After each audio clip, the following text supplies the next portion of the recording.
Food safety officer ആർക്കൊക്കെ അപേക്ഷ സമർപ്പിക്കാം, അതുപോലെ എന്ന് പരീക്ഷ വരും, എല്ലാവരും നിരന്തരം ചോദിച്ചുകൊണ്ടിരിക്കുന്ന ക്വസ്റ്റ്യനാണ്. അപ്പോൾ നമ്മുടെ നോട്ടിഫിക്കേഷൻ 1/3/2024 ഗസറ്റ് ഡേറ്റിൽ നോട്ടിഫിക്കേഷൻ വന്നിട്ടുണ്ട്. അപേക്ഷ സമർപ്പിക്കാനുള്ള അവസാന തീയതി 3/4/2024 ഫുഡ് സേഫ്റ്റി ഓഫീസർ 2024 ക്രാക്ക് ചെയ്യാൻ വേണ്ടി സഹകാരി പ്ലാൻ ചെയ്ത ഫ്രീ ക്ലാസ് സീരീസും ഫ്രീ എക്സാം സീരീസും സ്റ്റാർട്ട് ചെയ്ത് കഴിഞ്ഞു. അപ്പോൾ നിങ്ങൾ ഇതുവരെ അതിൽ പങ്കെടുക്കാൻ തുടങ്ങിയില്ല എന്നുണ്ടെങ്കിൽ സഹകാരി റേസ് പ്ലസിൻ്റെ വെബിനാർ ഗ്രൂപ്പിൽ അംഗമാവുക. ഇപ്പോൾ നിലവിൽ അംഗമായി കഴിഞ്ഞ ആൾക്കാർ, നിലവിൽ സഹകാരിയുടെ വെബിനാർ ഗ്രൂപ്പിലുള്ള ആൾക്കാർ ആരും മെസ്സേജ് അയക്കേണ്ടതില്ല. അംഗമാകാത്ത ആൾക്കാരുണ്ടെന്നുണ്ടെങ്കിൽ നിങ്ങൾക്ക് ഈ ഫ്രീ ക്ലാസ്സും അതുപോലെ എക്സാംസും അവൈൽ ചെയ്യാൻ വേണ്ടിയിട്ട് താഴെ കൊടുത്തിരിക്കുന്ന നമ്പറിലേക്ക് നിങ്ങളുടെ പേര്, സ്ഥലം, FSO എന്ന കോഡ് കൊണ്ട് വാട്സാപ്പ് ചെയ്താൽ മതിയാവും. നമ്മുടെ ഗ്രൂപ്പിലേക്ക് വന്നാൽ കോഴ്സുമായിട്ട് ബന്ധപ്പെട്ട വെബിനാറിലും സൗജന്യ വെബിനാറൊക്കെ ഇൻറ്ററാക്റ്റീവ് സെഷൻ ആയിരിക്കും. അതിൽ കൃത്യമായിട്ട് പങ്കെടുക്കാൻ പറ്റും. കോഴ്സിനെ കുറിച്ചൊക്കെ കൂടുതൽ മനസ്സിലാക്കാൻ പറ്റും. എന്തായാലും ഈ അവസരം നിങ്ങൾ പരമാവധി പ്രയോജനപ്പെടും. നിങ്ങളുടെ പഠനം ഒന്ന് കിക്ക് സ്റ്റാർട്ട് ചെയ്യാം. അതുപോലെ അവസാന തീയതി മറക്കണ്ട 3/4/2024. ഏജ് ലിമിറ്റ് ആസ് യൂഷ്വൽ 18 മുതൽ 36 വയസ്സ് വരെയാണ്. അതായത് 2/1/1987 1/1/2006 ഇടയിൽ ജനിച്ചവരായിരിക്കണം ജനറൽ കാറ്റഗറി എന്നുള്ള അപേക്ഷകർ. OBCക്കും SC/SCക്കും അതിന് ആനുപാതികമായിട്ടുള്ള ഏജ് ഇളവുകൾ ലഭ്യമാണ്. അപ്പോൾ എല്ലാവർക്കും ഉണ്ടായിരുന്ന സംശയം എന്ന് പറയുന്നത് നമ്മുടെ ക്വാളിഫിക്കേഷനിൽ എന്തൊക്കെയാണ് സാർ നമുക്ക് എക്സ്ട്രാ വരുന്നത്, അല്ലെങ്കിൽ എന്തൊക്കെയാണ് ഇക്വലൻസി ആയിട്ട് അപേക്ഷ സമർപ്പിക്കാൻ പറ്റുന്ന ഒരു സംശയം എല്ലാവർക്കും ഉണ്ടായിരുന്നു. ഏതൊക്കെ ക്വാളിഫിക്കേഷൻസ് ആണ് കൂടുതലായിട്ട് ഇക്വലൻസി അംഗീകരിച്ചിട്ടുള്ളത് എന്നുള്ളൊരു കൃത്യമായ PDF നമുക്ക് കേരള PSC നോട്ടിഫിക്കേഷൻ്റെ കൂടെ ലഭ്യമാക്കിയിട്ടുണ്ട്. അപ്പോൾ ഏതൊക്കെയാണെന്ന് നോക്കാം. BSc ഫുഡ് ടെക്നോളജി എന്ന് പറയുമ്പോൾ അതിനകത്ത് BSc food science and quality control വരുന്നുണ്ട്, BTech ഫുഡ് ടെക്നോളജി വരുന്നുണ്ട്, BTech ഫുഡ് എഞ്ചിനീയറിംഗ് വരുന്നുണ്ട്, MSc food science and technology വരുന്നുണ്ട്, അതുപോലെ MSc food technology and quality assurance. ഇനി BSc ഡയറി ടെക്നോളജി എന്ന് പറയുമ്പോൾ അതിനകത്ത് BTech dairy science and technology, അതുപോലെ BTech ഡയറി ടെക്നോളജി.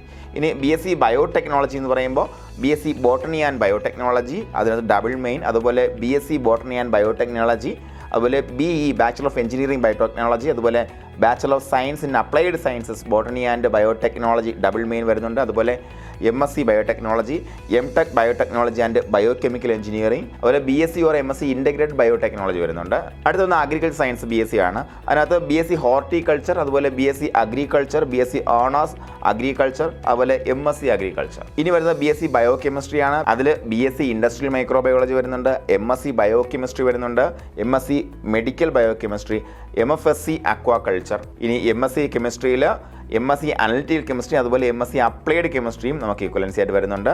പിന്നെ വരുന്നത് നമുക്ക് മെഡിക്കൽ സയൻസിൻ്റെ ഏരിയയാണ്. മെഡിക്കൽ സയൻസിൻ്റെ ഏരിയ കുറച്ച് അവ്യക്തതയുണ്ട്. BSMS അതിനകത്ത് BSc or MSc integrated biological sciences എന്ന് മാത്രമേ കൊടുത്തിട്ടുള്ളൂ. BSMS bachelor of science, master of science biological science. ഇതിനിടയിൽ FSIയുടെ ഒരു സർക്കുലർ ഉണ്ടായിരുന്നു.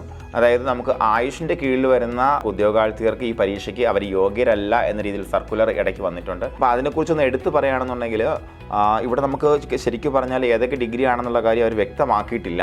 നിലവിൽ ഈ സർക്കുലർ വന്നതിന് ശേഷം കുറച്ചധികം ഉദ്യോഗാർത്ഥികൾ മദ്രാസ് ഹൈക്കോടതിയെ സമീപിക്കുകയും നിങ്ങൾക്ക് അനുകൂലമായിട്ടുള്ള ഒരു വിധി റൂളിംഗ് എല്ലാം ഉണ്ടായിട്ടുണ്ട്. അപ്പോൾ ഈ ഒരു നോട്ടിഫിക്കേഷൻ്റെ ആ ഒരു നമ്മുടെ ഇക്വലൻസി പറഞ്ഞതിൻ്റെ അടുത്ത് നിങ്ങളൊരു സെൻറ്റൻസ് ഉണ്ടെന്ന് വായിക്കുക. The candidates possessing these qualifications can apply for the post by clicking apply now button. അത് ശ്രദ്ധിക്കണം കേട്ടോ. നിങ്ങൾക്ക് ഈ ഒരു ക്വാളിഫിക്കേഷൻ ഉള്ള ആൾക്കാർക്കെല്ലാം അപ്ലൈ നൗ കൊടുക്കാം. അപ്ലൈ നൗ കൊടുക്കുമ്പോഴത്തേക്കും ചിലപ്പോൾ അത് നമുക്ക് ആപ്ലിക്കേഷൻ കൊടുക്കാൻ പറ്റണമെന്നില്ല. അപ്പോൾ നമുക്ക് വൈ ഐ ആം ഇനെലിജിബിൾ എന്ന് ചോദിക്കണം കേട്ടോ. അങ്ങനെ ഒരു ക്വസ്റ്റ്യൻ ഉണ്ട്. ആ ക്വസ്റ്റ്യൻ മാർക്ക് ക്ലിക്ക് ചെയ്യുമ്പോഴത്തേക്കും നമ്മുടെ പ്രൊഫൈലിൽ അപ്ഡേറ്റ് ചെയ്യുന്ന ക്വാളിഫിക്കേഷൻ ഏതാണ് നമ്മൾ ഇനി ഇക്വലൻ്റ് ആയിട്ട് നമ്മൾ ഉദ്ദേശിക്കുന്നത്, അത് ഇക്വലൻസി സെലക്ട് ചെയ്തുകൊണ്ട് നമ്മൾ അപ്ലൈ നൗ കൊടുക്കുമ്പോഴത്തേക്കും അപ്ലൈ ബൈ ഇക്വലൻ്റ് എന്നൊരു ഓപ്ഷൻ വരും. അങ്ങനെ നിങ്ങൾക്ക് അപേക്ഷ സമർപ്പിക്കാം. അപ്പോൾ PSC പറയുന്ന ഒരു ക്ലോസ് നിങ്ങൾ ഒന്നുകൂടെ ശ്രദ്ധിക്കുക. അപ്ലൈ നൗ ബട്ടൺ കൊടുത്ത് നിങ്ങൾ ക്ലിക്ക് ചെയ്യാന്ന് പറയുന്നത്. അതുപോലെ such candidates need not to produce any certificate to prove their equivalent or higher claim. However, the admissibility of these qualifications of the present selection will be examined afresh by the Commission in the light of relevant government order or court order if any. So that means ഇത്രയേ ഉള്ളൂ. നിങ്ങൾക്ക് ഇതിന് മുന്നേ അപേക്ഷ കൊടുത്തിരുന്ന എല്ലാവർക്കും equivalency വെച്ചിട്ട് അപേക്ഷ കൊടുക്കാമെന്നാണ് നമുക്ക് ഇന്ന് മനസ്സിലാക്കാൻ പറ്റുന്നത്.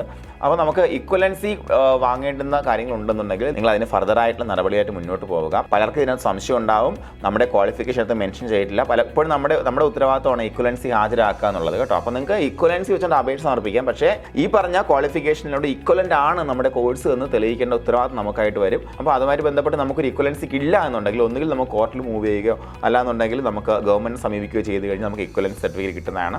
അതുവഴി നിങ്ങൾക്ക് ഇതിൻ്റെ ക്വാളിഫിക്കേഷൻ ക്ലെയിം ചെയ്യാവുന്നതാണ്. ഇനി അടുത്ത ചോദ്യമാണ് എന്നാണ് പരീക്ഷ വരിക എന്നുള്ളത് അല്ലേ. അപ്പോൾ എന്നാ പരീക്ഷ വരാൻ സാധ്യതയുള്ള നമുക്കിപ്പോൾ കഴിഞ്ഞ ഡിസംബർ 31 വന്ന ബൾക്ക് നോട്ടിഫിക്കേഷന് അതിന് മുന്നേ ഉള്ള എല്ലാ പരീക്ഷകളും വെച്ചുകൊണ്ട് ഈ 2024 ഡിസംബർ വരെ ഏകദേശം കേരള PSC ചാർട്ട് ചെയ്തിട്ടുണ്ട്. അപ്പോൾ ഈ ചാർട്ട് ചെയ്ത് കഴിഞ്ഞ സ്ഥിതിക്ക് നമുക്ക് ഇതിനിടയ്ക്ക് പരീക്ഷ വരുമോ ഇല്ലയോ എന്നുള്ളത് ഉറപ്പിച്ച് പറയാൻ പറ്റത്തില്ല. എന്തായാലും നമുക്ക് സെപ്റ്റംബറിൻ്റെ ആ ഒരു സമയത്ത് പരീക്ഷ പ്രതീക്ഷിക്കാം. കഴിഞ്ഞ വർഷവും ഇതേപോലെ നമുക്ക് 2023 വിളിച്ച പരീക്ഷകളെയും ഇതിനിടയ്ക്കോട്ട് വെച്ചിട്ട് PSC നടത്തിയിട്ടുണ്ട്. കാരണം ചില പരീക്ഷകൾ അങ്ങോട്ട് തള്ളി നീക്കിക്കൊണ്ട് കൺഫർമേഷൻ കൊടുത്തുകൊണ്ട് അവർ പരീക്ഷകൾ നടത്തിയിട്ടുണ്ട്. അതുകൊണ്ട് നമുക്ക് ഒരിക്കലും 2024 വരില്ല എന്ന് പറയാൻ കഴിയില്ല. എന്തായാലും ഒരു 6 മാസം പ്രതീക്ഷിച്ചാൽ നമുക്ക് സെപ്റ്റംബറിൽ കൺഫർമേഷൻ പ്രതീക്ഷിക്കാം.